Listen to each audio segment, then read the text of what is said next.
Can you believe another year has flown by? I don't know about you, but this year has been a journey of ups and downs. I frequently have to remind myself that the Lord's plan is always something greater when things do not go exactly how I have them planned. With that said, an annual plan just provides a guiding light so you don't lose sight of what's important when you hit those bumps in the road in your business. Successful online business owners understand that business ebbs and flows. What you need to hold tight to is your why. That is what will keep you going during the struggles and keeps you thankful in the time of prosperity. Understand what drives you towards your goal or why you are so passionate about taking yourself on this unknown journey of entrepreneurship. Your why, along with what or the vision you have for where you want to go in the next year, 3 years from now, or maybe even 5. Heck, you can even plan out a 10-year vision if you want to. Does this mean that every detail is planned? Nope. Not at all. It's important to plan your year as a small business owner, but even more essential to plan each quarter. That's when you dive into the actual details. With annual planning, we just want to do a 10,000-foot view. Let's start the new year strong by creating a purposeful success plan for your online business. I'm sharing everything that's in my annual planning process, so go ahead and download the free quarterly planning guide for small business owners. It will be a resource that you can use time and time again. Or if you like, I have a Google Doc. I'll put a link down below in the show notes to my annual toolkit for only $27, and you can use that template again and again. So why create an annual plan? Is that what you're thinking? What the heck, Michelle? Why do you even need an annual plan? In the past, you may have flown by the seat of your pants, and that worked well for you. I know in the beginning of my business, I did the same thing. Every year, I was flying by the seat of my pants, hoping for the best. However, if you intend to grow your business and step into that CEO role, you need to act like a CEO. What has worked in the past to get you to this point may not be what scales your business to the next level. You see, an annual plan provides many benefits. It lets you set goals and work towards achieving them. It keeps you focused on what matters most to you. It reduces the chances that you'll lose sight of your priorities. It provides direction and alignment for the year ahead, and it helps you feel in control and on top of your business. It allows for less hustle to get everything done. Mapping out your year. When you map out the year, this is a roadmap of where you want to go in the upcoming year. It allows you to focus on the big picture. Creating your roadmap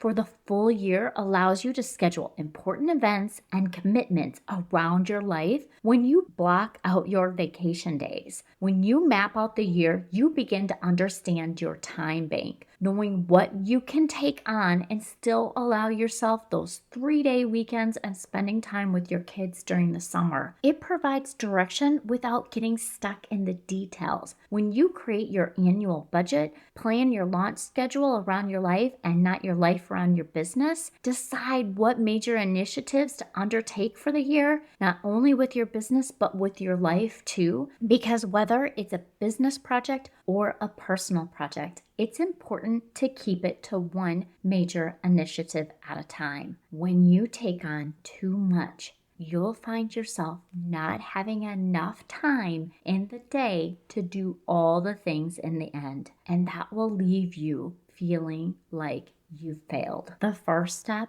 in your annual planning process is to begin with reflection. Take a moment to reflect on what has happened in the past year before planning ahead. Allow yourself to identify your successes and areas that need improvement. This will help you focus your energy on the initiatives that will have the most impact in your life and in your business. Your wins and failures can teach you a lot. Take some time to reflect on what's the most important to you. Write about the life you envision for yourself in the future. So here are a few journaling prompts to get you started. What went really well that you want to repeat? What are you most proud of? What challenges did you face this past year? What changed you in the last year? What do you want to do differently in the new year? Remember, there's no failure, friend, only feedback. What feedback did you receive this past year? And if you are not a journaler, don't worry. Instead, just write out an exhaustive list of the key points and the things you'd like to improve. As with everything, you need to find what works for you. The key is that you will actually do it. How happy are you really? This is the question that I have for you. Inside Notion, I have a daily journal. One of the fields is my daily happiness. By keeping track of this daily, I'm able to go into my monthly and yearly roll-ups and actually see how happy I really am in my day-to-day life. Next, for you, I want you to assess your happiness. How happy are you in the key areas of your life on a scale of 1, which is not happy at all, to 10, you're living a blissful life. So money, personal growth, self-care, family and friends, love, relationships, fun and leisure, home and business.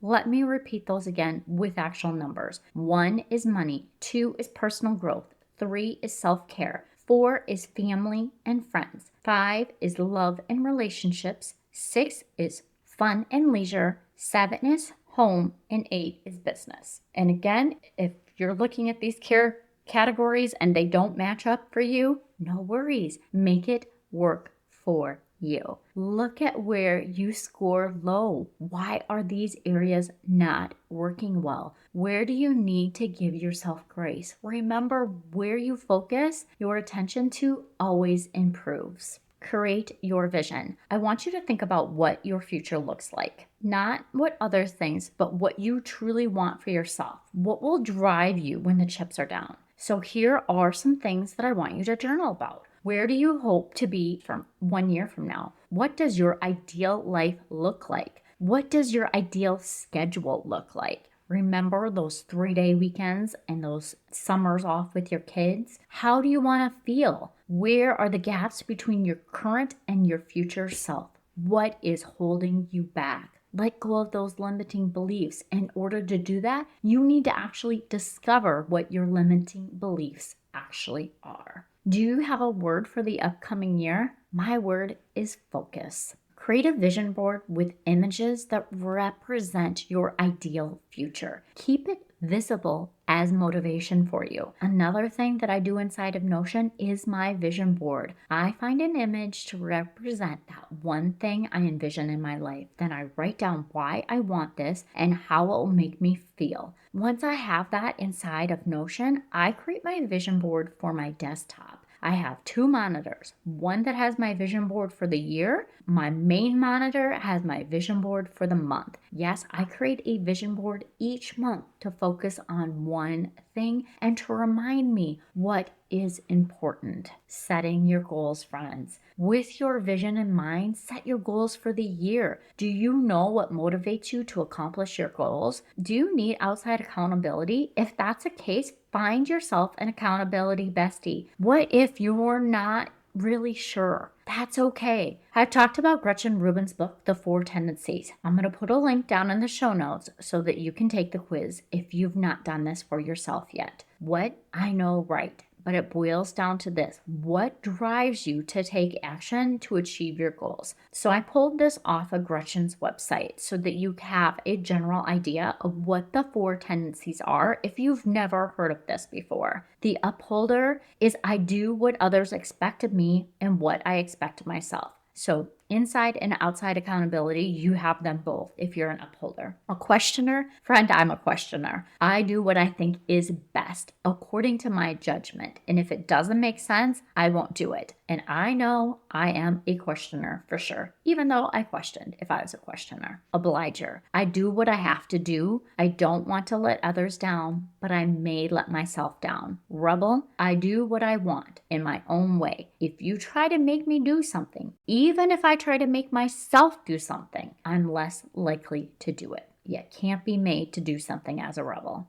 So again, I'll put the link down so you can take the quiz if you're not sure what your tendency is for getting things done or achieving your goals. So get out that journal again. What do you want to achieve in the next year? Do you want to launch a new service or a product? Do you have an ideal income amount that you want to hit? What do you want to achieve in your business in the upcoming year? So achieve important business outcomes. Make commitments to what you will achieve. Address any expected challenges that you will come up against in the next year. Do you need additional resources in your business, such as a new software tool, or maybe you need to be hiring a team member? Okay, what's the plan for that? How do you want to actually achieve it? Are your goals in alignment with your vision? Be committed to achieving them. If you're not committed to achieving your goals, who will be? I've mentioned it before. If you're not willing to dedicate time to your goals, is it the right goal? Planning your budget. An essential part of planning is creating a budget for the year ahead. I want you to determine these things: your revenue goal, your maximum spending amount, how much you want to save in your business, how much you will actually pay yourself, and finally, if the prices of your products and services are aligned with your financial goals. Do you know if it's even possible to hit your revenue goal with how you have your services priced? I've seen this before, friend, with other online entrepreneurs. They're so worried about charging a certain amount and staying under a certain level for price points, but the goal that they set themselves for revenue is completely unattainable with the amount of hours that they have and the rate that they're actually charging. So keep that in mind. I do have a free resources. It's called Know Thy Numbers. It's really just a spreadsheet that allows you to focus on your numbers. And it has a bonus tab that's price for profit. So if you've not created a budget or you do not have a clue how to price yourself for your services for profit, go ahead and grab that free resource. I'll put that link down below in the show notes as well. Map out your launches and promotions. The final piece to include in your annual planning is your launches, promotion, and time off. So block those vacation days and the regular days out of your office. The regular days that you do not want to work in your office. That's what I'm saying here. If you want to work only 4 days a week and have a 3-day weekend, then you need to make sure you're blocking off those days and scheduling things appropriately. Decide your quarterly focus areas, schedule promotions and launches, and allow time for new offer creation. One of the key reasons you map all of this out at a high level, it gives you 100,000-foot view of your year. Or a 10,000 foot view, 100,000, 10,000, whatever you want to call it, of your year. It allows you to avoid planning promotions or launches during your scheduled time off. I promise you, your family does not want to go on vacation while you're in the middle of a launch. That's why it's key to know when you want to take time off and when you want to have launches. That would not be a good vacation for anyone. Plus, you don't want to go on vacation the day after your launch because you need to make sure you're doing that launch debrief so that you can have all of that learning right away. Okay, I have talked for long enough. It's time to wrap up this annual planning process. You have everything you need for annual planning success, friend. I know you do. If you need go ahead and download the free quarterly planning resource to get started. Or as I mentioned before, for just $27, you can get the annual planning Google Doc template to use again and again. Feel free to reach out to me with any questions, and here's to an amazing 2024 for you and your online business. Thank you so much for listening. I appreciate you, and I hope you have a wonderful week.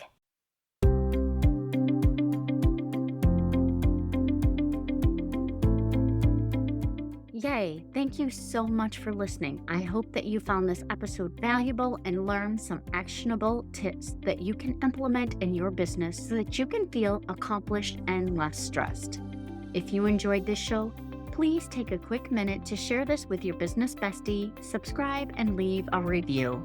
It helps me reach more business owners just like you. And if you have any questions or topics you'd like me to cover in future episodes, please reach out to me on my website. I've created a form just for you. Remember, with the right system and mindset, you can achieve the success your heart desires. Thank you for tuning in. I look forward to chatting with you next time. I appreciate you, and I hope you have a wonderful week. And don't forget, let's grow, friends.